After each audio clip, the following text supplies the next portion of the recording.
नमस्कार दोस्तों, VN study classes में आप लोग का स्वागत है। और पाचन तंत्र के पार्ट 1 में मैंने मुंह में पाचन और आमाशय तक पाचन बता दिया था। अब समझते हैं आंत में पाचन कैसे होता है, यानी छोटी आंत में पाचन कैसे होता है उसे समझते हैं। तो देखिए, पेट से जो भोजन छोटी आंत में आता है, ये देखिए ये पेट है, स्टोमक। यहाँ से जो भोजन छोटी आंत में आता है, यानी कि छोटी आंत के ऊपरी हिस्से में, जिसे ड्यूडेनम कहा जाता है, इस वाले पार्ट को ड्यूडेनम कहा जाता है। यहाँ पर पेट से भोजन कहाँ आता है, तो ड्यूडेनम में आता है। और एक तरफ पित्ताशय और एक तरफ अग्नाशय होता है। एक तरफ पित्ताशय होता है, जिसे ये हरा कलर का देख रहे हैं, गॉल ब्लाडर, ये गॉल ब्लाडर हो गया। और एक तरफ पैंक्रियाज है, यानी अग्न्याशय है। तो भोजन जो है पेट से यानी आमाशय से कहाँ आता है, तो छोटी आंत के ऊपरी हिस्से में, जिसे ड्यूडेनम कहा जाता है। और उसके दोनों तरफ, एक तरफ गॉल ब्लाडर यानी पित्ताशय होता है, और दूसरी तरफ पैंक्रियाज होता है, यानी कि अग्न्याशय होता है। और अग्न्याशय से जो एंजाइम निकलता है, वह पूरी तरह से भोजन को पचाता है। ये जो हरा कलर का ये देख रहे हैं, ये अग्न्याशय है।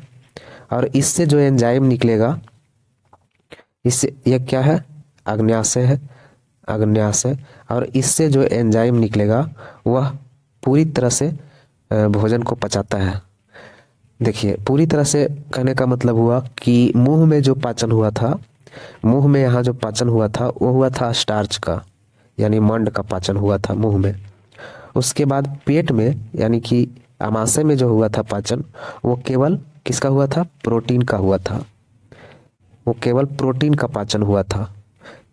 और अग्न्याशय में जो है, अग्न्याशय में स्टार्च का भी पाचन होगा, और प्रोटीन का भी पाचन होगा, और कार्बोहाइड्रेट का भी पाचन होता है। यानी वसा, प्रोटीन और कार्बोहाइड्रेट, ये तीनों को पचाता है अग्न्याशय से निकलने वाला एंजाइम। तो अग्न्याशय क्या है, अग्न्याशय के बारे में देख लेते हैं। सबसे पहले हम लोग देखेंगे अग्न्याशय के बारे में, उसके बाद ये लीवर के बारे में जानेंगे। तो आइए देखते हैं अग्न्याशय के बारे में। तो देखिए, ये जो भाग है इसे क्या कहा जाता है, पैंक्रियाज या अग्न्याशय कहा जाता है, अग्न्याशय कहा जाता है। तो अग्न्याशय क्या होता है, तो अग्न्याशय जो है वो क्या है, एक ग्रंथि है। क्या है ये, अग्न्याशय एक ग्रंथि होता है। और इससे जो है पूर्ण पाचक एंजाइम निकलता है। अग्न्याशय से जो है वो पूर्ण पाचक एंजाइम निकलता है, पूर्ण पाचक एंजाइम। पूर्ण पाचक एंजाइम का मतलब हुआ कि अग्न्याशय से जो एंजाइम निकलता है वह वसा को भी पचाएगा, प्रोटीन को भी पचाएगा, और कार्बोहाइड्रेट को भी पचाएगा। यानी फैट, यानी वसा को भी पचाता है। इससे निकलने वाला, अग्न्याशय से निकलने वाला एंजाइम जो है वो फैट को भी पचाएगा, प्रोटीन को भी पचाएगा, और कार्बोहाइड्रेट को भी पचाएगा। और अग्न्याशय से जो है वो 3 प्रकार का एंजाइम निकलता है। कौन कौन, LAT, यानी कि लाइपेज। L से हो गया लाइपेज, A से हो गया एमाइलेज, और T से हो गया ट्रिप्सिन। यानी लाइपेज जो है ये किसको पचाएगा, तो वसा को पचाएगा। एमाइलेज जो है यह स्टार्च को पचाता है, एमाइलेज जो है स्टार्च को पचाएगा। और ट्रिप्सिन जो है ये किसे पचाएगा, तो पेप्टोन को पेप्टाइड में बदलेगा। पेप्टोन को किस में बदलेगा, तो ये पेप्टाइड में बदल देगा, पेप्टाइड में बदल देगा। यहाँ पर आप लोग सोच रहे होंगे कि एमाइलेज जो है वो किसको पचाएगा, स्टार्च के बारे में।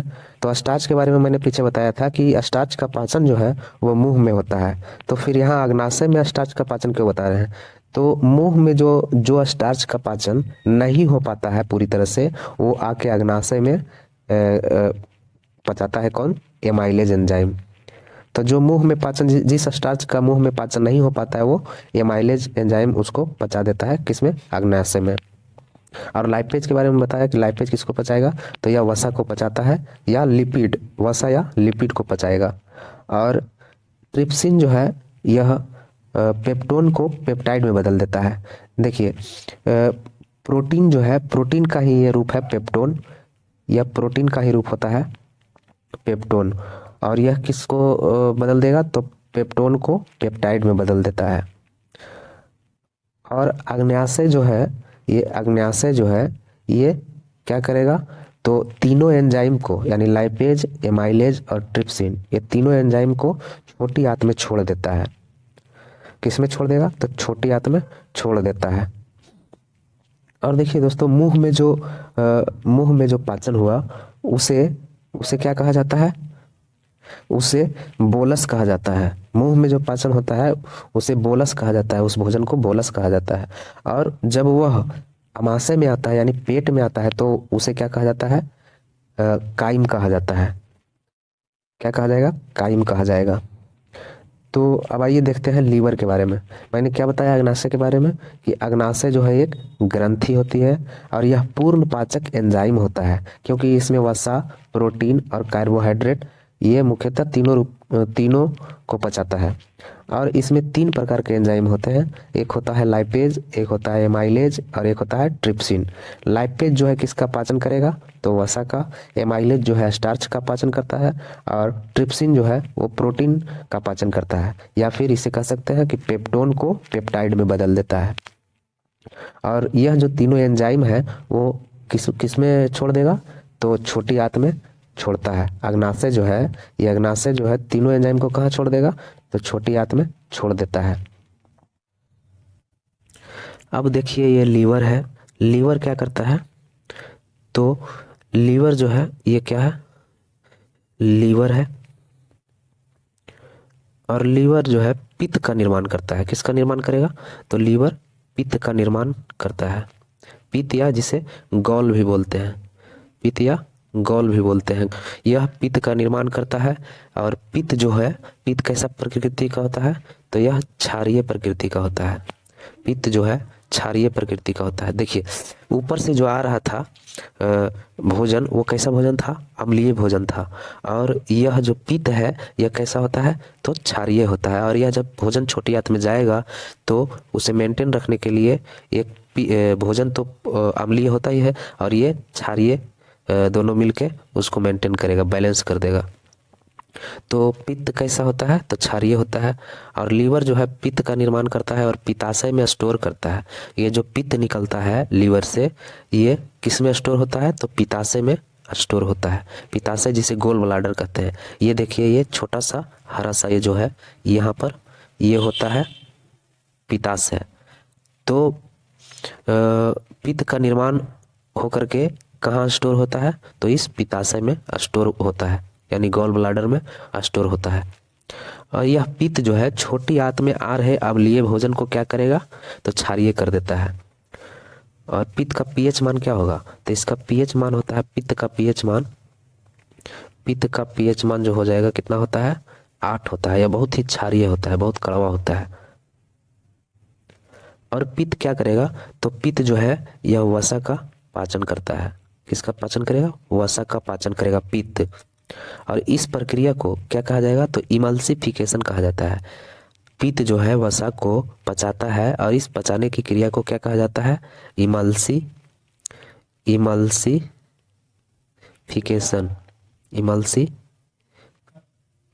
कहलाता है। और पित्त जो एंजाइम ना होते हुए भी क्या करेगा, तो पाचन का काम करता है। पित्त देखिए एंजाइम नहीं है फिर भी यह क्या काम करेगा, तो यह पाचन का कार्य करता है, पाचन का कार्य करता है। यानी किसे पचाता है, तो वसा को पचाता है। पित्त एक एंजाइम नहीं है फिर भी यह पाचन का कार्य करता है। और पित्ताशय से जो है पित्त को छोटी आंत में छोड़ने के लिए जो एंजाइम जो हार्मोन उत्तेजित करता है, उस हार्मोन को कहा जाता है कोलिस्टोकाइनिन हार्मोन। यानी कि पित्ताशय जो है, ये जो है गोल ब्लैडर, यहाँ पर गोल ब्लैडर जो है वो पित्त को पित्त क्या होता है, तो पित्त रस होता है, यानी पित्त को छोटी आंत में छोड़ने के लिए जो उत्तेजित करने वाला हार्मोन रहता है, उस हार्मोन को क्या कहा जाता है, तो उस हार्मोन को कोलिसिस्टोकाइनिन कहा जाता है। क्या कहा जाएगा, कोलिसिस्टोकाइनिन कहा जाएगा। और यह कोलिसिस्टोकाइनिन जो है यह छोटी आंत में बनता है। और अग्नाशय से निकलने वाले एंजाइम जो है, अग्नाशय से 3 एंजाइम मैंने बताया कि निकलता है, लाइपेज, एमाइलेज और ट्रिप्सिन। तो अग्नाशय से ये तीनों निकलने वाले एंजाइम को छोटी आंत में छोड़ने के लिए जो उत्तेजित करने वाला हार्मोन होता है उसे सेक्रेटिन कहा जाता है, और वह भी छोटी आंत में होता है। तो मैंने क्या बताया कि पित्ताशय से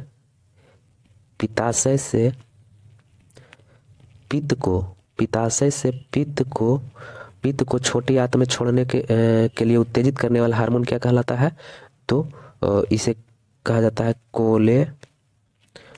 कोलेसिस्टोकाइनिन कहा जाता है। यानी पित्ताशय से पित्त को छोटी आंत में छोड़ने के लिए उत्तेजित करने वाला हार्मोन क्या कहलाएगा, तो कोलेसिस्टोकाइनिन कहलाएगा। और एक मैंने बताया कि आग्नेयाशय से निकलने वाले एंजाइम जो है तीनों, उसको छोटी आंत में छोड़ने के लिए कौन उत्तेजित करेगा, कौन सा हार्मोन, तो वो करेगा सेक्रेटिन हार्मोन। कौन सा हार्मोन, सेक्रेटिन हार्मोन। तो मैंने क्या बताया कि लीवर जो है, ये किसका निर्माण करेगा, तो पित्त या गॉल का निर्माण करता है।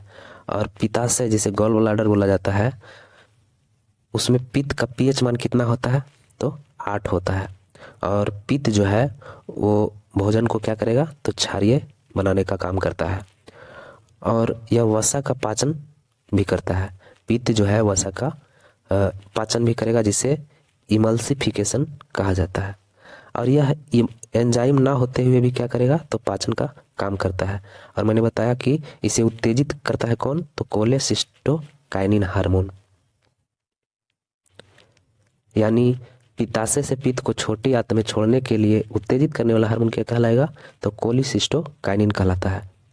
और मैंने बताया अग्नाशय के बारे में कि यह एक ग्रंथि है, और जो है अग्नाशय से निकलता है जो एंजाइम तीनों, उसे छोटी आंत में छोड़ने के लिए उत्तेजित करने वाला हार्मोन क्या कहलाता है, तो सेक्रेटिन कहलाता है।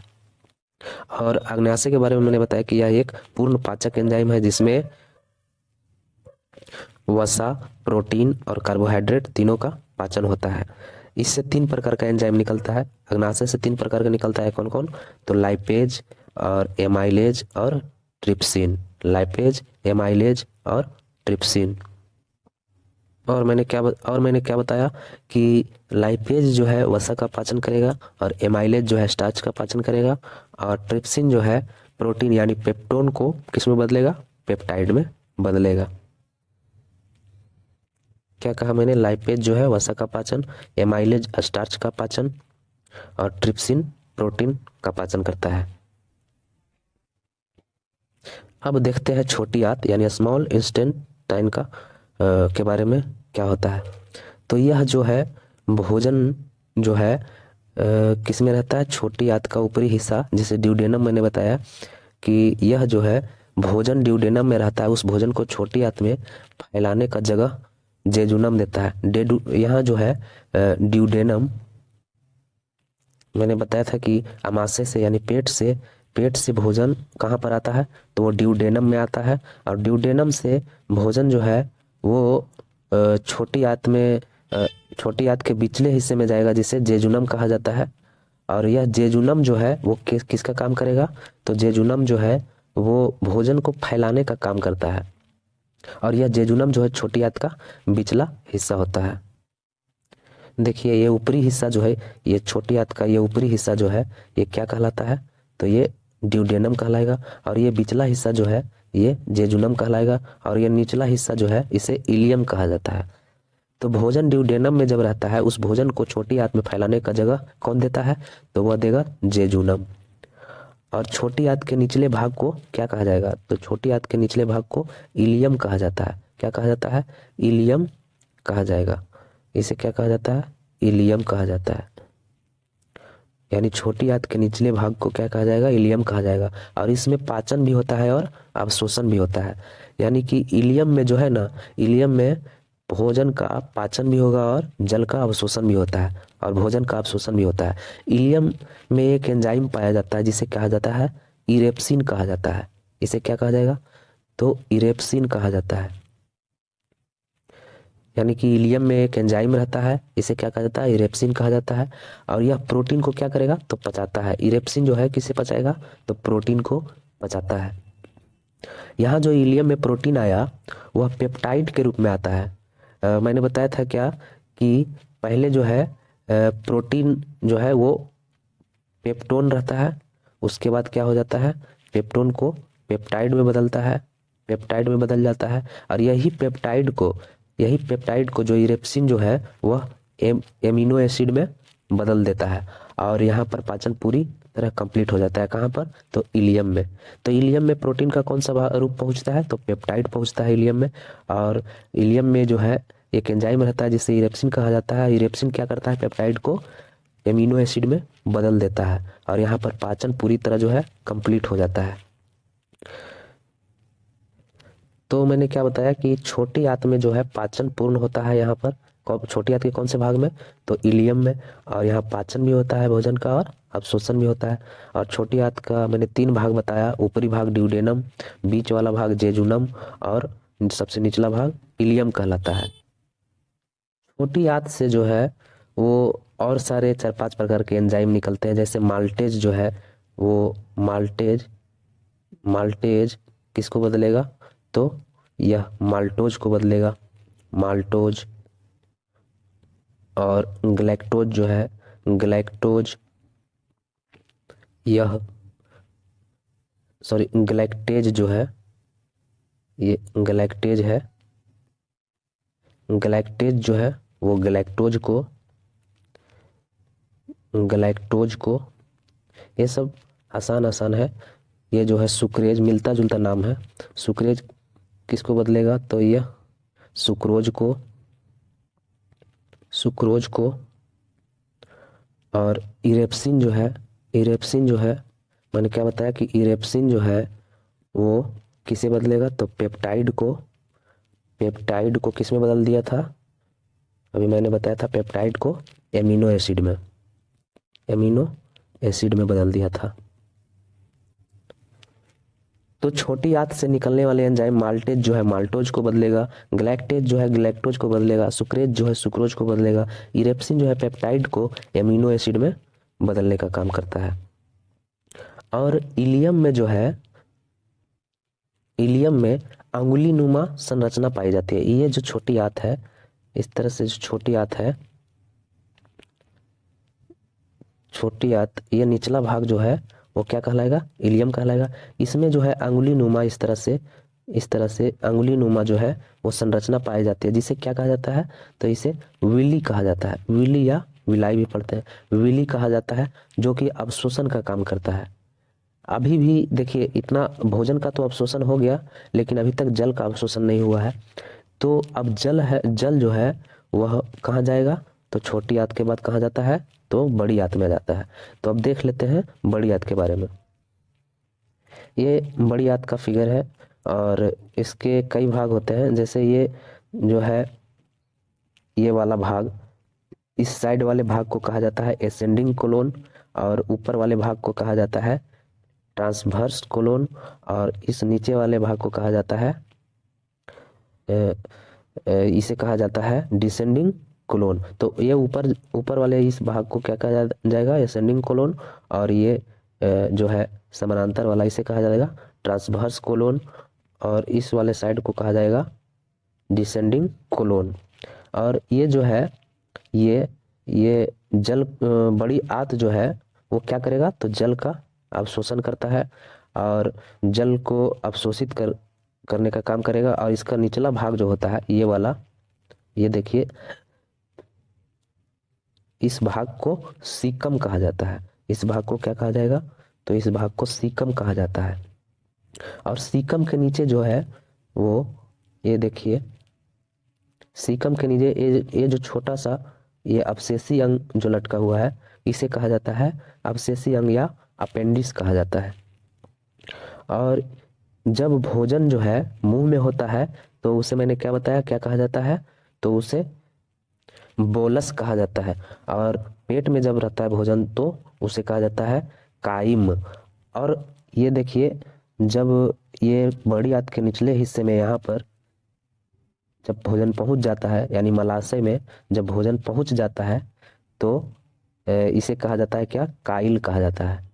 जब मलाशय में यानी रेक्टम में जब भोजन पहुंचता है तो इसे क्या कहा जाएगा, काइल कहा जाता है। यानी मुंह में जब भोजन का पाचन हुआ तो उसे बोलस, और पेट में जब हुआ उसे काइम, और रेक्टम यानी मलाशय में जब भोजन आया तो इसे काइल कहा जाता है, जो कि इसे मल भी कहा जाता है।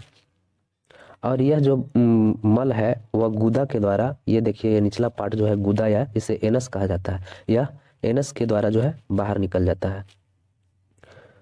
तो बड़ी आंत के भाग को क्या मैंने बताया कि बड़ी आंत के भाग को कोलोन कहा जाता है। इस वाले भाग को एसेंडिंग कोलोन, और ऊपर वाले भाग को ट्रांसवर्स कोलोन, और इस नीचे वाले भाग को डिसेंडिंग कोलोन कहा जाता है। और मैंने बताया क्या कि इस बड़ी आंत के निचले भाग को सीकम कहा जाता है।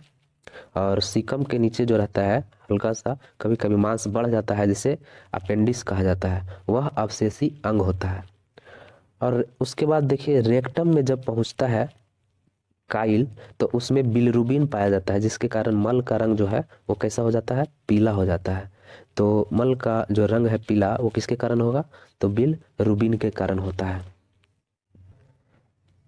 तो मैंने बताया कि पेट में जो एंजाइम रहता है, पेट में वो पेप्सिन, कौन सा एंजाइम, पेप्सिन। और पेट के बाद जो अग्न्याशय में है, अग्न्याशय में कौन सा एंजाइम, तो अग्न्याशय में ट्रिप्सिन एंजाइम, ट्रिप्सिन।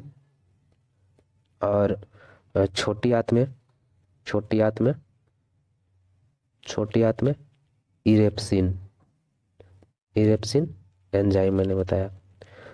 तो दोस्तों आज मैंने क्या क्या बताया, तो लीवर के बारे में बताया, गॉल ब्लैडर के बारे में बताया, ड्यूडेनम के बारे में बताया, और ये पैंक्रियाज के बारे में बताया। उसके बाद छोटी आंत के बारे में बताया और बड़ी आंत के बारे में बताया। फिर आमाशय के बारे में भी मैंने बता दिया। तो यहाँ पर हमारा पाचन का जो है चैप्टर समाप्त होता है। और मैं आशा करता हूँ कि आप लोग को समझ में आया होगा। अगर कहीं भी कोई दिक्कत हो जाए तो कमेंट में ज़रूर लिखिएगा। तो अब मिलते हैं नेक्स्ट वीडियो में, तब तक के लिए जय हिंद।